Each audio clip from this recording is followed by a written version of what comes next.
Хотя бы один раз сказавший «Ля иляха илляллах Мухаммаду Расулуллах, саллаллаху алейхи вассалям», имевший хотя бы самую маленькую частицу веры, получит заступничество посланника, саллаллаху алейхи вассалям, в день суда, когда снова и снова пророк, алейхиссаляту вассалям, будет просить Аллаха за умму. Выведут одних, затем еще мольба, выведут еще одних, затем еще мольба, выведут других, и до тех пор, пока не останется последний, произнесший один раз шахаду «Ля иляха илляллах Мухаммаду Расулуллах». Мы говорим о грешном человеке, который покинул мир этот, не выходя из уммы посланника Аллаха, алейхиссаляту вассалям, который не делал то, что выводит из уммы посланника Аллаха, алейхиссаляту вассалям. И этого человека от вечного огня ада, по милости Аллаха, спасет наш пророк, саллаллаху алейхи вассалям. Знаете ли вы, что пророк Мухаммад, саллаллаху алейхи вассалям, мало смеялся? Он редко когда смеялся. И один из случаев, когда он смеялся, был тогда, когда он рассказывал о человеке, которого последним выведут из адского пламени.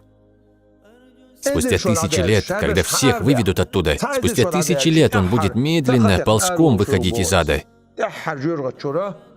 Он будет грешником из числа уммы пророка Мухаммада, алейхиссаляту вассалям, который попадет в ад. Об этом человеке нам рассказал пророк Мухаммад, саллаллаху алейхи вассалям, в своем достоверном хадисе. Когда его выведут в рай, направят на него райские ручьи, напоят его из них, очистят от грехов и покажут ему его владение, райские дары и все, что ему причитается. Он от сильного удивления скажет: «О мой Господь, все это мои владения? Все это ты приготовил для меня?» Всевышний ему ответит: «Да». «Неужели ты смеешься надо мной?» Имея в виду, что он не заслуживает таких благ и такого милосердия. И в тот момент посланник Аллаха, алейхиссаляту вассалям,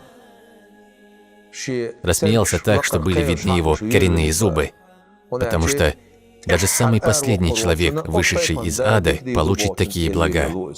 По этой причине он и обрадовался. Когда Хасан аль-Басри слышал или читал этот хадис, он говорил: «Я надеюсь, что этим человеком окажусь я, который спустя 1000 лет ползком будет выходить из ада». Это же Хасан аль-Басри, да будет доволен им Аллах.